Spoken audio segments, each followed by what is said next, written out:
그가 내 속옷을 벗길 땐 손이 떨렸고 내가 다시 속옷을 입을 땐 마음이 떨렸다.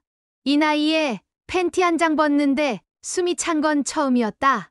심장이 두근댄 건지 뒷골이 뜨끈한 건지 순간 헷갈렸다. 그는 내 어깨에 키스를 하며 속삭였다. 오랜만이라 조심스럽다고? 나는 속으로 대답했다.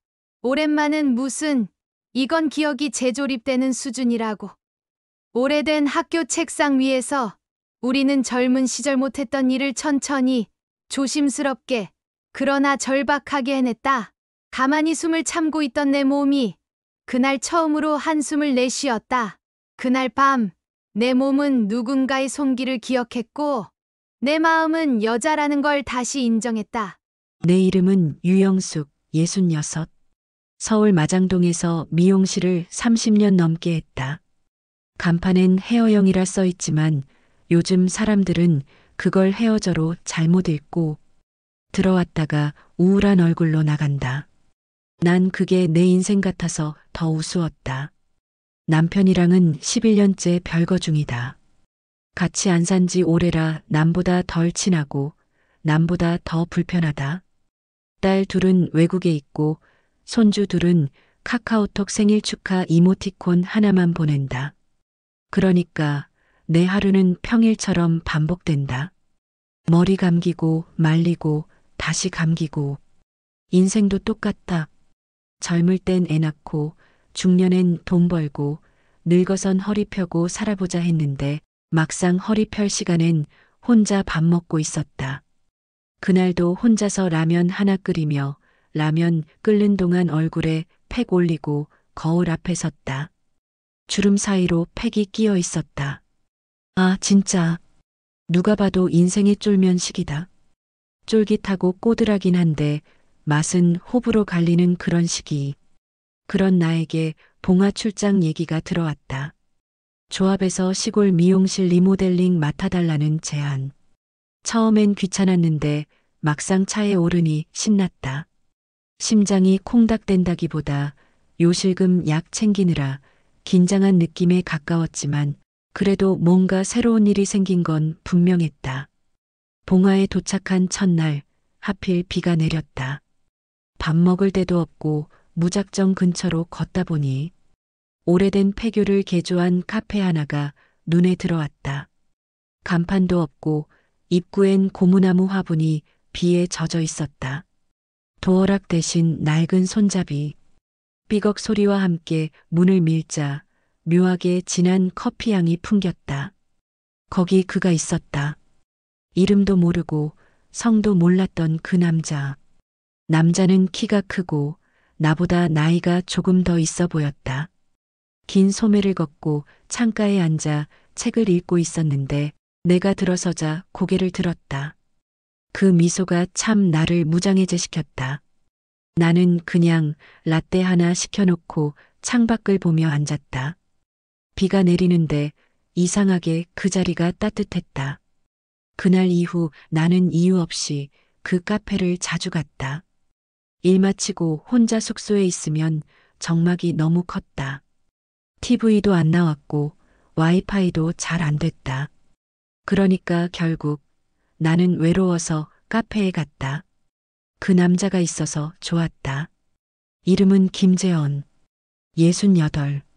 한때 음악했었고 유학도 다녀왔고 결혼은 했지만 오래 못 갔다고 했다. 자식은 없고 지금은 그냥 혼자 산단다. 그 말에 묘하게 위안이 됐다. 나는 괜히 장난처럼 말했다. 우리 둘 다 폐교에 있네. 몸도 마음도. 그는 그 말에 웃었다. 그리고 말했다. 여긴요, 다시 시작하기 좋은 곳이에요. 어느 날 비가 많이 왔다. 그날도 나는 카페에 있었고 재원 씨가 갑자기 물었다. 2층 올라가 보실래요? 예전 교장실이었는데 지금은 제가 씁니다. 나는 망설이다가 따라 올라갔다. 천장이 낮고 나무 냄새가 났다. 낡은 피아노 하나가 구석에 있었고 오래된 소파엔 덮개가 씌워져 있었다. 그는 조용히 피아노 앞에 앉았다. 한 곡 칠게요. 비 오는 날엔 이게 좋아요. 그가 누른 첫음에서 나는 뭐라 설명 못할 감정을 느꼈다. 피아노 소리보다 더 크게 들리던 건 그의 숨소리, 눈빛, 손끝이었다. 노래가 끝나고 난 후 그는 내게 가까이 다가왔다. 나는 멍하니 바라봤다. 그가 손을 뻗어 내 볼을 만졌을 때 심장이 아니라 무릎이 먼저 풀렸다. 그날 밤 우리는 그렇게 말없이 이름도 부르지 않고 단 한 번의 기척으로 서로를 기억했다. 그날 이후 내 이름은 다시 여자였다. 그날 이후 나는 거울 앞에서 립스틱을 꺼내기 시작했다. 색조화장은 안 한 지 20년은 됐는데 괜히 입술이 허전해 보이더라. 눈썹도 살짝 그려봤다. 그림 실력은 없지만 인생은 도화지라더니 그날 이후 내 얼굴에 색이 돌았다. 재영과의 관계는 이상하게 서두르지 않았다. 우리는 오히려 참았다. 참을 수 있어서가 아니라 너무 간절하니까 오래 붙들고 싶었다. 그는 자주 내 손을 잡았다. 산책할 때, 계단을 오를 때, 커피를 마실 때도 내 손등을 문지르며 이랬다. 영숙 씨 손은 진짜 살아있네요. 나는 웃으며 말했다. 다른 데도 살아있어요. 그 말에 우린 둘 다 웃었고 웃고 나서 살짝 민망해졌다. 하지만 그런 민망함이 살아있다는 느낌을 줬다. 그는 조심스럽고 섬세한 사람이었다. 내가 발 뒤꿈치 각질 긁는 걸 들켰을 때도 아무 말 없이 내 발을 들고 손으로 로션을 발라줬다. 그날 나는 왼발로 그의 마음을 느꼈다. 오른발은 다음 날이었다. 카페 일은 바빴고 나도 짐을 줄여가며 봉화에서 더 지냈다. 서울엔 딱히 나를 기다리는 사람도 없었다. 가게는 후배에게 맡겼고 딸들은 별 관심 없었다. 오히려 통화해서 물었다. 엄마 요새 왜 이렇게 목소리가 밝아졌어? 나도 모르게 대답했다. 팔자에 봄꽃이 핀 모양이지. 그렇게 좋기만 할 줄 알았던 이중생활에도 금은 가기 시작했다. 딸아이 남편이 국내 출장 중이라며 마장동에 들렀다가 비어있는 가게를 보고 놀랐다는 전화를 해왔다. 그 말이 돌고 돌아 나와 별거 중인 그 인간, 남편 귀에도 들어간 모양이다. 며칠 뒤 전화가 왔다. 왜 미용실 문 닫았냐고, 아프냐고, 돈이 모자라냐고, 아니면 누가 생겼냐고. 나는 말없이 전화기를 내려놨다. 답할 이유도 의무도 느끼지 않았다. 하지만 이상하게도 전화기 너머 그 목소리가 예전처럼 무뚝뚝해서 더 불쾌했다. 그날 밤 재현이 내게 물었다. 무슨 일 있어요? 나는 고개를 젓고 말했다. 그냥 오래된 먼지가 갑자기 코끝에 닿은 느낌이야. 재현은 내 어깨를 감싸 안으며 말했다. 먼지는 털면 되고 코는 닦으면 돼요. 나는 피식 웃었다. 그리고 그날 밤 먼저 그의 셔츠 단추를 풀었다. 바늘 땀이 너무 작아서 잘 안 풀렸지만 그 순간은 뚜렷했다. 내가 먼저 손을 뻗은 밤이었다. 우린 요즘 일주일에 두세 번 성실하게 만나고 있다. 남들은 무슨 탁구 동호회라도 다니는 줄 알겠지만 사실상 체력 테스트에 가깝다. 어떤 날은 내가 먼저 유혹했고 어떤 날은 그가 늦은 오후 다방 커튼을 닫으며 말했다. 오늘은 재방문 없는 고객만 받습니다. 그 말에 내가 깔깔 웃었고 한참 후 우리는 다시 이불 속에서 숨을 죽였다. 한 번은 내가 말했다. 이 나이에 이불 속에서 신음이 아니라 코 고는 소리가 나면 어쩌지? 그는 진지하게 대답했다. 그럼 입을 막고 먼저 자게 놔둘게요. 나는 웃다가 베개를 던졌고 그는 그걸 주워와 다시 내 머리맡에 뒀다. 그런 사소한 장난이 내 가슴을 따뜻하게 만들었다. 그와 함께 있으면 나는 여자였다. 주부도 아니고 엄마도 아니고 그저 한 사람으로서의 여자. 하지만 마음 한구석은 여전히 불안했다. 이런 행복이 오래 갈 수 있을까? 이 사람도 언젠간 나를 떠날까? 아니면 내가 또 누군가에게 미안해질까? 어느 날 나는 재현에게 물었다. 우리가 지금 이러는 게 너무 어린애 같지 않아요? 그는 웃었다. 아니요, 우리는 너무 오래 어른이었잖아요. 조금은 애처럼 살아도 돼요. 나는 그 말에 아무 말도 하지 못했다. 그 말 안에 우리가 겪어온 인생의 무게가 다 들어 있었기 때문이다. 늦은 오후였다. 비가 잔뜩 쏟아진 뒤여서 폐교 마당엔 무릉덩이가 여기저기 패여 있었다. 나는 고무장화를 신은 채 재현이 심어놓은 꽃향기비를 보며 웃고 있었다. 그가 말했다. 영숙 씨는 장화도 예쁘게 신네요. 나는 장난처럼 대꾸했다. 그러게, 이 장화 벗기다 사랑에 빠지면 어쩌려고요. 그 순간이었다. 문득 울리던 핸드폰. 화면엔 익숙한 이름. 강용수, 내 전 남편. 받지 않으려 했지만 그날따라 무심코 손가락이 눌렀다. 영수가, 나 지금 마장동 내 미용실 앞이다. 목소리는 여전히 낮고 무뚝뚝했지만 그 말 속엔 어떤 질문도 있었다.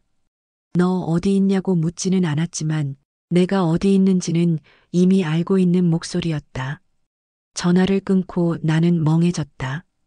등골이 서늘했다.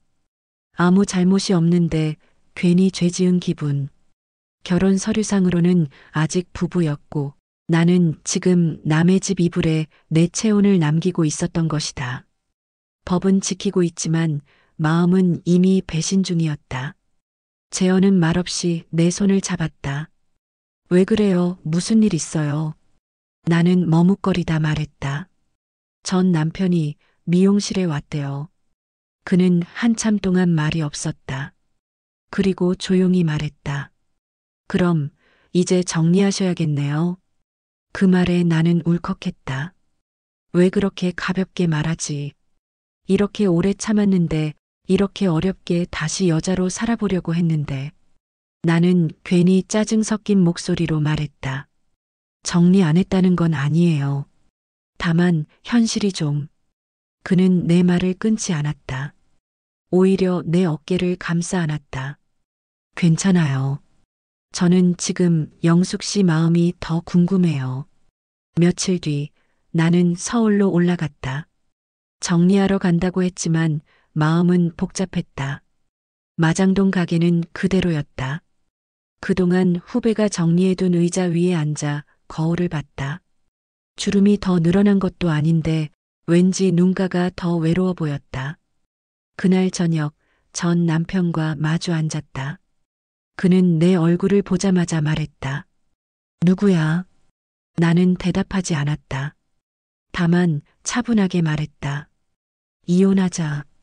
그 말에 그는 젓가락을 탁 놓더니 이렇게 말했다. 나이 들어 어디서 몸이나 팔고 다닌다는 소문 안 듣게 해. 그 말에 나는 조용히 입을 닫고 자리에서 일어났다. 아, 이 사람은 끝까지 나를 아내가 아닌 소유물로 본다는 걸. 그제야 확실히 알았다. 아무 말 없이 그를 두고 식당을 나섰다. 서울의 밤거리는 낯설게 환했다. 나는 그 안에서 혼자였다. 아직도. 며칠 후 봉화에 내려오자 카페 앞에 재현이 나와 있었다. 무뚝뚝하게 물었다. 잘 다녀오셨어요? 나는 피식 웃으며 말했다. 몸값은 안 깎기로 했어요. 그는 그제야 웃으며 내 짐을 받아들었다. 하지만 며칠 뒤 또 다른 바람이 불었다. 이번엔 그 사람 쪽이었다. 카페에 찾아온 낯선 여자가 있었다. 중년의 여인이었고 그녀는 나를 쓱 훑더니 이렇게 말했다. 김재현 씨, 여기까지 와서도 사람한테 상처 주고 다니는 건 여전하네요. 그 말에 나는 정신이 번쩍 들었다. 재현이 급히 일어서며 말했다. 지연아, 여긴 그런 데 아니야. 지연이라는 이름은 내게 처음 들리는 단어였다. 나는 아무 말 없이 카페를 나왔다. 폐교 마당에 심어놓은 꽃향기비가 괜히 바람에 휘청이는 것 같았다. 그날 밤 나는 침대에서 돌아눕기를 반복했다. 똑같은 이불 속에 있지만 서로 다른 마음들이 웅크리고 있는 것 같았다. 그가 말했다. 예전 여자예요. 오래전 일이에요. 나는 조용히 물었다. 아직 정리 안 된 마음 있어요? 그는 조용히 고개를 저었다. 그 사람은 날 떠났고 나는 영숙 씨한테 왔어요. 그 말이 거짓은 아니라는 걸 알았다. 하지만 내 마음은 이미 가시가 돋아 있었다. 나는 여자였지만 동시에 두려운 여자였다. 그에게서도 나에게서도 누군가 또 떠날까봐. 며칠 뒤 재현이 내게 요리를 해줬다. 잡채에 계란 지단까지 얹은 접시를 내밀며 말했다. 이건 미안해서 만든 거예요. 나는 젓가락을 들고 말했다.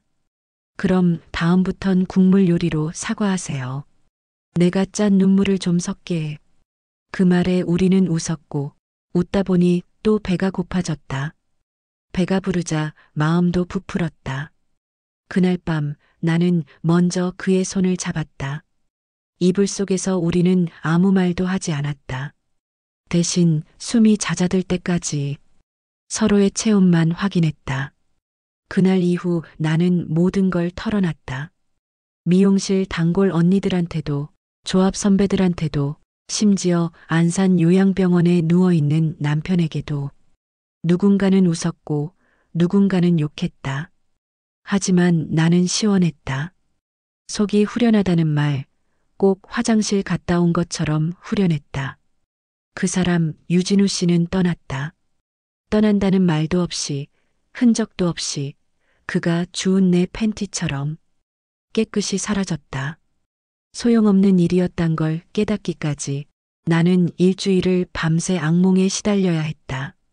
그가 떠나던 날 나는 마치 영화 속 여주인공처럼 버스 정류장에서 멍하니 그를 바라봤다. 그리고 그날 밤 텅 빈 방 안에서 그의 티셔츠를 안고 울었다. 사람이란 게 참 간사하다. 그의 온기를 느낄 땐 이래도 되나 싶었고 그가 사라지니 왜 나만 안 되나 싶었다. 내가 미련했던 건 그가 변할 거라 믿은 순간이었다. 어쩌면 그는 처음부터 잠깐 스쳐갈 사람이었는지도 모른다. 하룻밤의 불꽃처럼 타오르고 사라질 그런 존재. 하지만 그 짧은 시간이 내 인생의 마른 장작더미에 불을 지폈다.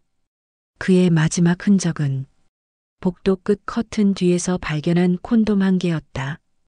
비닐이 열리지 않은 채 고요히 놓여있던 그것. 나는 그걸 보고 웃었다. 그래도 다행이다. 우리가 맨날 맨몸으로 놀진 않았다는 걸 누군가에게 말해줄 수 있으니까. 그날 이후 나는 많은 걸 바꿨다. 미용실 이름부터 바꿨다. 헤어형에서 다시형으로. 처음엔 단골들이 헷갈려 했지만 지금은 웃으며 말한다. 어머, 언니 다시 사랑할 거야? 그럼 다시 사랑하고 다시 살아야지. 죽은 사람처럼 살긴 싫으니까. 미용실에 거울을 하나 더 놨다. 그 앞에서 염색 시술 받는 손님들에게 내가 꼭 묻는다.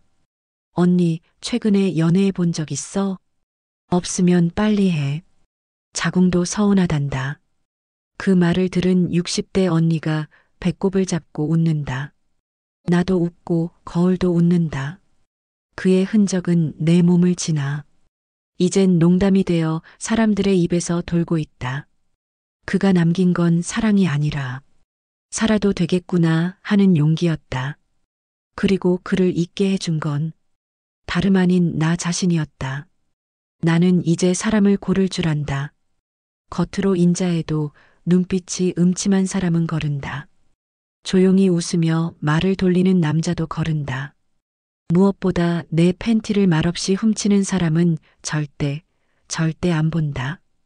대신 내 웃음에 반응하는 사람, 내 농담에 얼굴을 붉히는 사람, 내 손을 꼭 잡고 말보다 귀로 들어주는 사람, 그런 사람을 찾기로 했다. 그리고 지금 그런 사람이 있다.